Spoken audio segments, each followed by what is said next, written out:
कहानी की शुरुआत होती है कुछ दोस्तों से जो रात को मजे से पार्टी कर रहे होते हैं, लेकिन उनमें से एक लड़की बिल्कुल चुपचाप उदास बैठी होती है। जब सभी फ्रेंड्स उस लड़की को देखते हैं तो वो सब उसे पूछते हैं कि आखिर क्या वजह है, तुम इतनी उदास क्यों हो। वो बताती है कि मार्केट में एक नया ऐप लॉन्च हुआ है जो डाउनलोड करने वाले को उसकी डेथ कब होगी उसका एग्जैक्ट टाइम बता सकता है। वो लड़की बताती है कि मैं इसलिए उदास हूँ क्योंकि आज सुबह मैंने भी इस ऐप को डाउनलोड किया है और जब मैंने इस ऐप को ओपन किया तो उसने बताया कि मेरी मौत आज से ठीक 15 दिन बाद होने वाली है। ये सुनकर सभी दोस्त उस लड़की पर हंसने लगते हैं और मजाक मजाक में ये सभी उस ऐप को डाउनलोड कर लेते हैं। ये लोग शर्त लगाते हैं कि ऐप के मुताबिक जो सबसे जल्दी मरने वाला होगा उसे टेबल पर रखी सारी ड्रिंक्स अकेले खत्म करनी पड़ेगी। ऐप डाउनलोड करने से पहले सभी को एक यूजर एग्रीमेंट यानी टर्म्स कंडीशंस दिखती है और मेरी तरह ये लोग भी उसे बिना पढ़े एक्सेप्ट कर लेते हैं। उसके बाद सभी को अपनी लाइफ का काउंटडाउन दिखने लगता है। अब सब बारी बारी अपनी जिंदगी का बचा हुआ टाइम सभी को दिखाने लगते हैं। कोई 20 साल जीने वाला था तो कोई 60 साल। लेकिन कोर्टनी परेशान नजर आती है। जब वो अपना मोबाइल फोन दोस्तों को दिखाती है तो उस ऐप के हिसाब से उसके पास सिर्फ 3 घंटे बचे हुए थे। जैसे ही काउंटडाउन 0 हुआ वो मारी जाएगी। ये देखकर कोर्टनी डर जाती है, लेकिन उसके दोस्त कोर्टनी को समझाते हैं कि डरो मत, ये ऐप सिर्फ एक मजाक है। अब गेम के हिसाब से जिसके मोबाइल में उसकी जिंदगी का सबसे कम टाइम बचा होगा वह टेबल पर रखी सारी ड्रिंक्स पिएगा। इसलिए कोर्टनी गेम हार जाती है क्योंकि उसके मोबाइल में उसके पास सिर्फ 3 घंटे बचे थे। अब सभी दोस्त कोर्टनी से कहते हैं कि रूल्स के मुताबिक तुम्हें सारी ड्रिंक्स पीनी होगी। तभी कोर्टनी का बॉयफ्रेंड एवन आ जाता है और कोर्टनी की जगह वह खुद सारी दारू पी लेता है। पार्टी खत्म होने के बाद जब कोर्टनी अपने बॉयफ्रेंड एवन के साथ गाड़ी में बैठी तो एवन ज्यादा ड्रिंक करने की वजह से उसे चढ़ गई थी। इसलिए कोर्टनी एवन को ड्राइव करने से मना करती है, लेकिन एवन उसकी नहीं सुनता। कोर्टनी ऑलरेडी ऐप की वजह से डरी हुई थी, इसलिए वह कार से उतरकर पैदल ही घर जाने लगती है। एवन कोर्टनी को गाड़ी में बैठने के लिए कई बार कहता है, लेकिन जब वह नहीं बैठती तो एवन गुस्सा होकर उसे अकेला छोड़कर वहां से निकल जाता है। तभी कोर्टनी के मोबाइल पर उस ऐप का नोटिफिकेशन आता है कि उसने यूजर एग्रीमेंट तोड़ दिया है। कोर्टनी को इसका मतलब समझ नहीं आता, लेकिन ये देखकर कोर्टनी और ज्यादा डर जाती है। तभी हम देखते हैं कि काला कोट पहना हुआ कोई आदमी उसका पीछा करने लगा। तब कोर्टनी को मोबाइल पर एक अलर्ट आता है कि उसके पास सिर्फ 7 मिनट बचे हुए हैं। कोर्टनी घबराते हुए जल्दी अपने घर पहुंच जाती है। घर में एंटर होते ही उसके कानों में अजीब सी आवाजें आने लगी और ऐप का अलर्ट भी लगातार बजता रहता है, जिससे तंग होकर वह मोबाइल को ऑफ कर लेती है। लेकिन फोन अपने आप ऑन हो गया और फिर से काउंटिंग शुरू हुई। आखिर में कोई अनजान चीज कोर्टनी को ऊपर खींच लेती है और ठीक काउंटडाउन खत्म होते ही नीचे गिरने से कोर्टनी की मौत हो जाती है। यहाँ हमें पता चलता है कि ये ऐप कोई मजाक नहीं बल्कि सच में इंसान की जिंदगी का बचा हुआ टाइम बताता है। वहीं दूसरी तरफ हम देखते हैं कि कोर्टनी का बॉयफ्रेंड एवन ने अपनी कार ठोक दी है। एवन की जान तो बच गई, पर जिस सीट पर कोर्टनी बैठने वाली थी उसमें एक पेड़ की एक बड़ी लकड़ी घुस गई थी, यानी असल में कोर्टनी की डेथ इस तरह होने वाली थी। उसके बाद हम हॉस्पिटल में क्विन नाम की एक नर्स को देखते हैं जो ट्रॉली लेकर एक पेशेंट के रूम में जाती है। वह देखती है कि पेशेंट बिना नाश्ता किए रूम से बाहर निकल गया है। क्विन जानती है कि इस वक्त वो मरीज कहाँ पर होगा, इसलिए वो सीधा उसके पास जाती है। यहाँ हम देखते हैं कि वो मरीज कोई और नहीं बल्कि कोर्टनी का बॉयफ्रेंड एवन है। एवन बहुत ज्यादा घबराया हुआ होता है। वो क्विन को काउंटडाउन ऐप के बारे में सब कुछ बता देता है कि कैसे उसकी गर्लफ्रेंड ने ये डाउनलोड किया था और ठीक उसी टाइम उसकी मौत हुई जो टाइम इस ऐप ने बताया था। क्विन एवन को समझाती है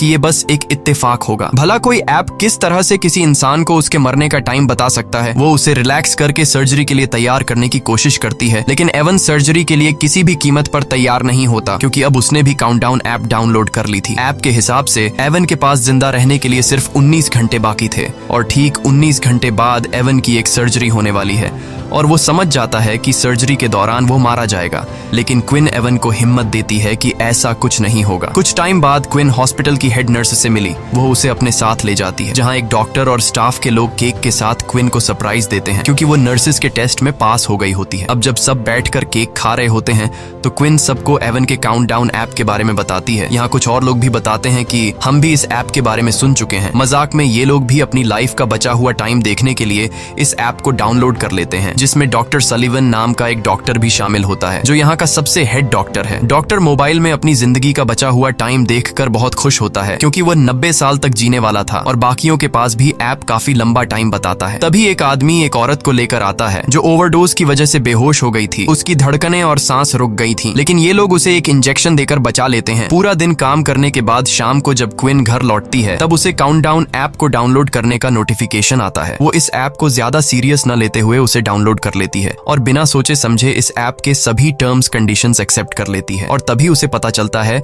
कि उसकी जिंदगी के सिर्फ 2 ही दिन बचे हैं। ये देखकर उसे कुछ अजीब लगता है, लेकिन क्विन इसे नजरअंदाज करके घर पहुंच जाती है। क्विन की फैमिली में उसके पिता और उसकी छोटी बहन जॉर्डन होती है, जबकि क्विन की मॉम 1 साल पहले कार एक्सीडेंट में मारी गई। अगले दिन हॉस्पिटल में एवन को दिखाया जाता है, जो बहुत ही ज्यादा घबराया हुआ होता है क्योंकि उसके मोबाइल पर उसकी लाइफ का टाइम धीरे धीरे कम होता जा रहा था और अब बस उसकी जिंदगी के कुछ ही मिनट बचे थे। वह सर्जरी कराने की बजाय हॉस्पिटल से भागने का डिसाइड करता है। जैसे ही वह भागने लगता है तभी उसके मोबाइल पर नोटिफिकेशन आता है जिसमें बताया जाता है कि उसने यूजर एग्रीमेंट तोड़ दिया। यहाँ हमें पता चलता है कि जब कोई इस ऐप के जरिए अपने लाइफ के बचे हुए टाइम को देख लेता है तब वह अपनी मौत को टाल नहीं सकता। जिस तरह से कुछ दिन पहले एवन की गर्लफ्रेंड कोर्टनी ने कार से उतरकर पैदल जाकर अपनी मौत को टालने की कोशिश की थी, तब उसने यूजर एग्रीमेंट तोड़ दिया था और वो मारी गई। अब इसी तरह से एवन भी सर्जरी न करवाकर अपनी मौत को टालने की कोशिश कर रहा है। अब ये खुद को बचा पाएगा या नहीं, चलिए जानते हैं। एवन जैसे ही आगे बढ़ने लगा तभी एवन को शीशे में पीछे से काला साया नजर आता है, लेकिन जैसे ही एवन पीछे मुड़कर देखता है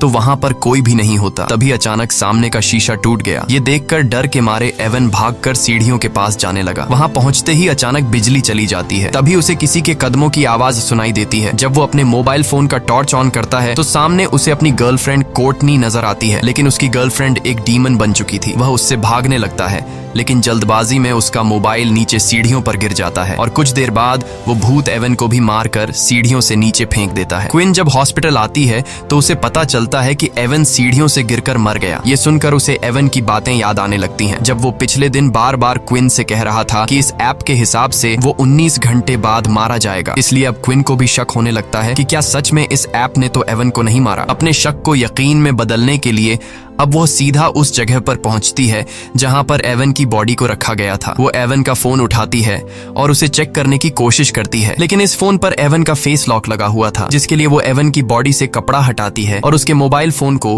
उसके फेस के सामने लाकर स्कैन करती है, जिससे मोबाइल का लॉक खुल जाता है और वो देखती है कि इस ऐप का काउंटडाउन 0 पर पहुंच चुका है। अब क्विन को भी पूरा यकीन हो जाता है कि ये ऐप मजाक नहीं बल्कि रियल है। जैसे ही उसका ध्यान मोबाइल से हटकर एवन के फेस पर पड़ता है तो एवन का सर अपने आप मुड़कर उसकी तरफ देखने लगता है। वो घबराकर जल्दी से उस लाश को वापस फ्रीजर में रख देती है। अब क्विन को डर लगने लगा कि कहीं ये सब उसके साथ भी तो नहीं होगा, क्योंकि ऐप के मुताबिक अब उसके पास सिर्फ 1 दिन ही बचा था और कल वो अपने पिता के साथ अपनी माँ की कब्र पर जाने वाली थी, जिससे वो समझ जाती है कि रास्ते में जरूर उनका कोई एक्सीडेंट होगा जिसमें क्विन मारी जाएगी। इसलिए क्विन अपनी मौत को टालते हुए अपने डैड को कॉल करती है और कल के दिन कब्रिस्तान जाने का प्लान कैंसिल करती है। तभी क्विन के मोबाइल फोन पर एक नोटिफिकेशन आता है कि उसने यूजर एग्रीमेंट तोड़ दिया है। ये देखकर वो बहुत ज्यादा परेशान हो जाती है। तभी डॉक्टर सलिवन उसे रूम में बुलाकर पेशेंट की हेल्प करने को कहता है, लेकिन यहाँ डॉक्टर के इरादे कुछ और ही थे। वो क्विन के साथ जबरदस्ती करने की कोशिश करता है। क्विन जैसे तैसे उससे अपनी जान छुड़ाकर बाहर आते ही हेड नर्स से उसकी कंप्लेंट करने जाती है, लेकिन क्विन के बताने से पहले डॉक्टर हेड नर्स को किसी दूसरे काम में लगा देता है। घर आने के बाद रात को क्विन इंटरनेट पर इस ऐप के बारे में सर्च करती है और उसे कोर्टनी के बारे में इंफॉर्मेशन मिलता है। उसे एक लड़की का वीडियो भी मिलता है जो बताती है कि ऐप को डाउनलोड करने के बाद से उसे अपने भाई का भूत दिखने लगा है, जो कि कई सालों पहले मर गया था। कुछ देर बाद वो लड़की कहती है कि उसका वक्त खत्म हो गया है और तभी उस लड़की को भी कुछ हो जाता है। लेकिन क्विन जब वीडियो के कमेंट चेक करती है तो कमेंट में सब लोग फेक वीडियो बोलते हैं, जिससे क्विन को थोड़ी बहुत शांति मिलती है। और जैसे ही क्विन लैपटॉप बंद करती है तभी अचानक क्विन को भी एवन का भूत दिखाई देता है, जिससे वो बहुत डर जाती है। पर जैसे ही उसने लाइट जलाई तब एवन गायब हो गया था। तभी उसे दोबारा नोटिफिकेशन आया कि उसने यूजर एग्रीमेंट तोड़ा है। वो अपने मोबाइल को जमीन पर मारकर तोड़ देती है और कमरे से बाहर निकलकर डर के मारे कार में पूरी रात गुजारती है। अगले सुबह क्विन की बहन जॉर्डन आकर उसे जगाती है। ये दोनों वापस अपने रूम में आते हैं और वहाँ क्विन की छोटी बहन जॉर्डन क्विन का टूटा हुआ मोबाइल देख लेती है, जिसमें अभी भी काउंटडाउन चल रहा था। वो क्विन से कहती है कि तुमने भी इस ऐप को डाउनलोड किया है। ये सुनकर क्विन परेशान हो जाती है, क्योंकि उसकी छोटी बहन जॉर्डन को भी इस ऐप के बारे में पता था और वो भी इस ऐप की यूजर थी। अब क्विन के मोबाइल का स्क्रीन पूरी तरह से टूट चुका था, इसलिए वो एक नया फोन खरीदने के लिए मोबाइल शॉप पर जाती है। वो सोचती है कि नए मोबाइल में वो किलर ऐप भी नहीं होगा, लेकिन क्विन के मोबाइल खरीदते ही वो ऐप अपने आप उसमें डाउनलोड हो जाता है। इस पर क्विन गुस्से में चिल्लाकर उस शॉपकीपर से इस ऐप के बारे में पूछती है, लेकिन उसे भी इसके बारे में कुछ नहीं पता था। वो दुकानदार उससे डिलीट करने की कोशिश करता है, पर इस ऐप को डिलीट करने का ऑप्शन ही नहीं था। जिसके बाद क्विन गुस्से से उस दुकानदार से अपना मोबाइल लेकर वहां से चली जाती है। क्विन की बातें सुनकर मैट नाम का लड़का उस दुकानदार के पास आता है। वह भी दुकानदार से इस ऐप के बारे में पूछता है। दूसरी तरफ क्विन घर वापस जाने के लिए अपनी गाड़ी में बैठ जाती है, लेकिन जैसे ही उसने सामने लगे शीशे में देखा तो उसकी गाड़ी के पीछे काले कपड़े पहने एक आदमी खड़ा था। जैसे ही उसने पीछे मुड़कर देखा तो वो गायब हो गया। तभी अचानक किसी अजीब क्रीचर के हाथों ने उसका मुंह ढक दिया, जिससे उसकी गाड़ी तेजी से रिवर्स जाने लगती है और पीछे खड़ी गाड़ी से टकराने से बच जाती है। तभी दूसरी गाड़ी का आदमी गुस्से में बाहर निकलकर क्विन पर चीखने लगता है, लेकिन तभी वही दुकान का कस्टमर मैट बाहर आकर सारी सिचुएशन संभाल लेता है। वह क्विन को बताता है कि मैंने भी इस ऐप को डाउनलोड किया है और मैं तुमसे भी पहले मरने वाला हूँ। अब दोनों एक बार में बैठकर ऐप के बारे में बात करने लगते हैं। मेट क्विन से कहता है कि जब तुमने इस ऐप को डाउनलोड किया था तब तुमने यूजर एग्रीमेंट पढ़ा था, जिस पर क्विन जवाब देती है, नहीं, मैंने डायरेक्ट टर्म्स कंडीशंस एक्सेप्ट कर ली थी। मैट कहता है, मैंने भी यही गलती की थी। अब इन दोनों को पछतावा होता है कि टर्म्स कंडीशंस एक्सेप्ट करने से पहले हमने एक बार उसे पढ़ लिया होता। तभी मैट को बार में एक नशेड़ी दिखता है। उसे देखकर मैट के दिमाग में एक आइडिया आता है। वो क्विन से कहता है कि क्यों ना हम इस नशेड़ी से उसके मोबाइल फोन में ये एप्लीकेशन डाउनलोड करवाए, जिसके जरिए हम टर्म्स कंडीशंस देख पाएंगे। जिसके बाद ये दोनों उस नशेड़ी के पास जाते हैं, जो कि वो नशेड़ी इधर उधर की बातें कर रहा था। तो ये दोनों उसे भी ऐप को डाउनलोड करने के लिए उकसाते हैं, जिसके बाद वो नशेड़ी मान जाता है जब वो काउंटडाउन ऐप को डाउनलोड कर लेता है। और जैसे ही टर्म्स कंडीशंस वाली जगह पर पहुंचता है तो क्विन उससे मोबाइल लेकर अच्छी तरह से पढ़ने लगती है और अब जाकर उन्हें एक रूल के बारे में पता चलता है कि ऐप में अपनी मौत का समय देखने के बाद यूजर अपनी मौत को टालने की कोशिश नहीं कर सकता। इन दोनों ने ही अपनी ट्रिप कैंसिल करके ये एग्रीमेंट तोड़ दिया था। ये सब सुनने के बाद भी वो पागल नशेड़ी उन टर्म्स कंडीशंस को एक्सेप्ट कर लेता है। लकीली उस नशेड़ी को पता चलता है कि वो और 40 साल जिएगा। तब क्विन को याद आता है कि जिस हॉस्पिटल में मैं काम करती हूँ उस हॉस्पिटल में एक पादरी है, शायद वो हमें इस हालात से निकलने का कोई रास्ता बता सके। इसके बाद क्विन और मैट हॉस्पिटल जाते हैं और पादरी को डीमन की सारी कहानी समझाते हैं। पादरी कहता है कि वो डीमंस पर यकीन नहीं रखता, इसलिए वो उन्हें एक दूसरे पादरी का एड्रेस देता है जो कि डीमंस के मामलों में एक्सपर्ट है। जाने से पहले हेड नर्स क्विन को एक मीटिंग में ले जाती है, जहां डॉक्टर सलिवन उल्टा क्विन पर इल्जाम लगा देता है कि उसने क्विन को नहीं बल्कि क्विन ने उसे हरास किया था। लेकिन जब क्विन सफाई पेश करने लगती है तब मीटिंग का हेड क्विन की कोई बात नहीं सुनता और क्विन को जॉब से निकाल देता है। क्विन को अब जॉब की कोई परवाह नहीं थी, क्योंकि अब बात उसकी जान पर बनी थी। इसके बाद ये दोनों एक चर्च में पहुंचते हैं, जहां ये दोनों एक आदमी को ढूंढते हैं जिसके बारे में उन्हें पादरी ने बताया था। और आखिरकार ये दोनों उस फादर तक पहुंच जाते हैं और फादर को इस ऐप के बारे में सब कुछ बता देते हैं। उनकी बातें सुनकर फादर उन्हें बाइबल में लिखी एक कहानी सुनाता है। कहानी में लिखा हुआ होता है, कहीं 100 साल पहले एक राजकुमार हुआ करता था जिसे युद्ध लड़ने जाना था। ये राजकुमार डरा हुआ था कि कहीं वो इस युद्ध में मारा न जाए। जिसके बाद वो एक ओल्ड जिप्सी लेडी के पास गया और उससे पूछा कि क्या वो इस युद्ध में जिंदा बचेगा। ओल्ड लेडी कहती है कि वो उसे उसकी मौत का ठीक समय बता सकती है, लेकिन शर्त ये है कि अपनी मौत का समय जानने के बाद राजकुमार अपनी मौत को टालने की कोशिश नहीं करेगा। राजकुमार मान जाता है और उसे पता चलता है कि वो युद्ध में मारा जाएगा। अब राजकुमार मौत के डर से लेडी की बात न मानकर अपने छोटे भाई को युद्ध लड़ने भेज देता है, लेकिन उसके छोटे भाई को कुछ नहीं होता, बल्कि वे लोग युद्ध जीत जाते हैं। मगर डरपोक राजकुमार के पीछे ओजिन नाम का एक डीमन पड़ जाता है, जो कि वो राजकुमार को तड़पा तड़पा कर उसके ठीक समय पर मार देता है, जो कि उसके तकदीर में लिखा था। फादर ने ध्यान लगाकर पता लगाया कि इन सब के पीछे ओजिन नाम के एक डीमन का हाथ है। फादर ने कहा कि शायद यह ऐप भी उस ओजिन डीमन का एक रूप है। उसने बताया कि अगर तुम्हें अपनी मौत टालनी है तो सबसे पहले तुम दोनों को इस ऐप को हैक करके इसका कोड मेरे पास लाना पड़ेगा। जब मैं इस ऐप का कोड देख लूंगा तब मैं उस डीमन से तुम्हारी जान छुड़वा सकूंगा। यह सुनकर क्विन और मैट को जल्द से जल्द इस ऐप को हैक करना था, क्योंकि अब उनके पास बहुत ही कम टाइम बचा हुआ था। ये दोनों उस मोबाइल शॉपकीपर के पास आते हैं और उसे इस ऐप को हैक करने की रिक्वेस्ट करते हैं। शॉपकीपर इस काम के लिए तैयार नहीं था, लेकिन जब क्विन उसे पैसे देती है तो वह मान जाता है। कई घंटों की मेहनत के बाद फाइनली वो इस ऐप को हैक करके उसका कोड निकाल लेता है। क्विन जल्दी से उस कोड का फोटो लेती है ताकि फादर को दिखा सके। यहाँ ये लोग देखते हैं कि इस ऐप के लाखों यूजर्स हैं, जिसमें अचानक शॉपकीपर भी अपना नाम डेरेक भी देख लेता है। वो अपने कोड के साथ छेड़छाड़ करके खुद की उम्र 100 साल से भी ज्यादा कर लेता है और यह आइडिया सच में काम कर रहा था। अब डेरेक के पास इस ऐप का फुल एक्सेस था, वो जितना चाहे किसी का भी उम्र बढ़ा सकता था।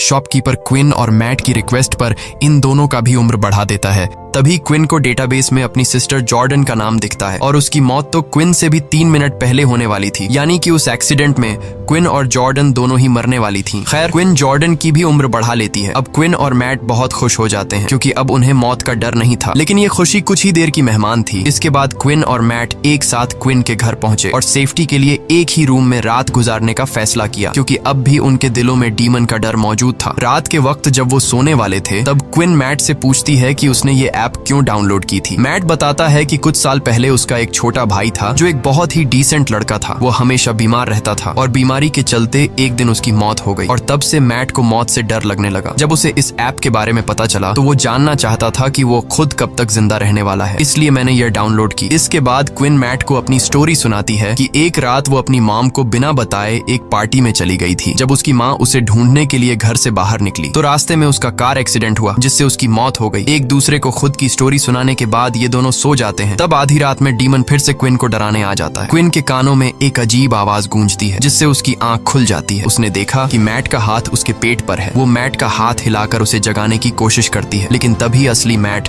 दरवाजा खोलकर अंदर आया। असल में क्विन के पेट पर किसी और का नहीं बल्कि डीमन का हाथ था। यहाँ डीमन क्विन पर हमला करता है, लेकिन मैट हिम्मत दिखाते हुए उसका कंबल छीन लेता है जिससे डीमन भाग जाता है। और यहाँ उन्हें पता चलता है कि उनका ऐप को हैक करने से कोई फायदा नहीं हुआ क्योंकि उनका काउंटडाउन वापस अपने वक्त पर आ गया है। अब क्विन को अपनी छोटी बहन जॉर्डन की फिक्र होने लगी। उधर जॉर्डन को भी डीमन डराना शुरू कर देता है, लेकिन इससे पहले कि जॉर्डन को कुछ हो जाता तभी क्विन उसे लेने पहुंच जाती है। जॉर्डन बहुत ज्यादा डरी हुई थी। अब तीनों एक साथ मिलकर फादर जॉन के पास जाते हैं। क्विन उसे बताती है कि ऐप को हैक करने का प्लान नाकाम हुआ, अब भी डीमन हमारा पीछा कर रहा है। इसके बाद उन्होंने ऐप को हैक करने वाला कोड फादर को बताया। फादर कोड को अच्छी तरह से पढ़ने के बाद समझ जाता है कि जो भी यूजर एग्रीमेंट तोड़ता है उस पर ओजिन का श्राप यानी कर्स लग जाता है, जो कि फादर के हिसाब से एक अच्छी बात है क्योंकि कर्स को तोड़ा जा सकता है। अब फादर ने डीमन को उसी के खेल में फंसाने का प्लान बनाया।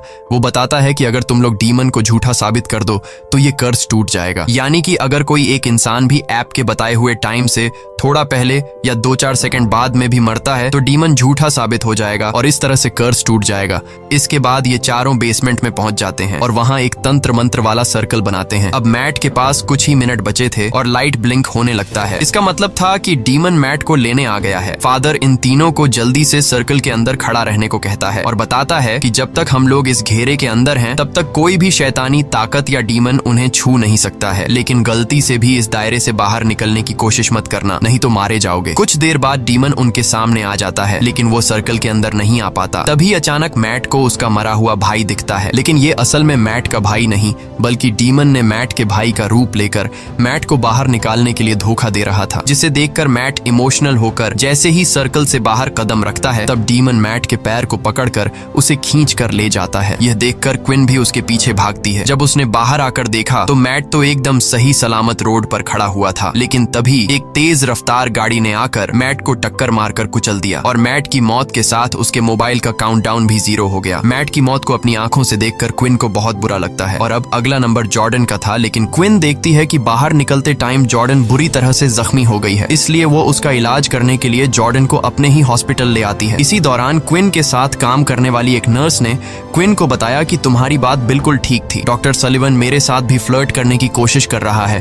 तभी क्विन की नजर कमीने डॉक्टर सलिवन पर पड़ती है। डॉक्टर सलिवन को देखकर क्विन को एक आइडिया आता है। वो जानती थी कि ये कमीना डॉक्टर 90 साल तक जीने वाला है। अगर क्विन इस डॉक्टर को अभी मार दे तो डीमन का कर्स टूट जाएगा और इन दोनों बहनों की जान बच जाएगी। अब इस प्लान को कामयाब करने के लिए क्विन डॉक्टर के ऑफिस जाती है। वो उसे कहती है कि मुझे अपनी जॉब वापस चाहिए और उसके लिए मैं कुछ भी करने को तैयार हूँ। क्विन उसे कहती है कि मैं तुम्हारा हॉस्पिटल के पीछे सुनसान एरिया में इंतजार कर रही हूँ। डॉक्टर तड़प के मारे कुछ सोच नहीं पाता और क्विन की चाल में फंसते हुए उस सुनसान जगह पर पहुंच जाता है। यहाँ क्विन हाथ में एक लोहे का सरिया लिए हुए चुप कर खड़ी थी। मौका मिलते ही क्विन ने डॉक्टर पर सरी से हमला कर दिया, जिससे वह जख्मी होकर जमीन पर गिर गया। क्विन पहले से अपने साथ मॉर्फिन का इंजेक्शन भी लाई थी और जैसे ही वह इंजेक्शन डॉक्टर को लगाने वाली थी तभी डीमन ने वहां आकर डॉक्टर को खींचकर बचा बचा लिया और डॉक्टर वहाँ से भाग निकलता है। खैर अब जॉर्डन के मरने का वक्त हो गया था, उसके पास सिर्फ 2 ही मिनट बचे थे। डीमन उसे मारने पहुंच जाता है। वो डीमन से छुपकर खुद को बचाने की कोशिश करती है, पर ऐप उसकी छिपने की जगह बता देती है और डीमन जॉर्डन को पकड़ लेता है। लेकिन तभी क्विन डीमन के सामने आकर वो इंजेक्शन खुद में लगाने लगती है, जिससे कम से कम उसकी बहन की जान बच जाए। अब डीमन क्विन की मदर का रूप लेकर उसे बहकाने की कोशिश करता है। अपनी मदर को देखकर क्विन इमोशनल तो हो जाती है, पर जल्द ही उसे समझ आ जाता है कि यह डीमन का एक चाल है और वो मॉर्फिन इंजेक्शन खुद में इंजेक्ट कर लेती है। इस तरह से क्विन अपने वक्त से पहले मर जाती है और ओजिन झूठा साबित हो जाता है। तब ओजिन यानी डीमन धुआं बनकर हवा में उड़ जाता है और क्विन का प्लान कामयाब हो जाता है, जिससे जॉर्डन की जान बच जाती है। जॉर्डन अब क्विन के पास आकर रोने लगती है और तभी देखती है कि उसके बाजू पर एक मेडिसिन का नाम लिखा हुआ है और वह क्विन के हाथ में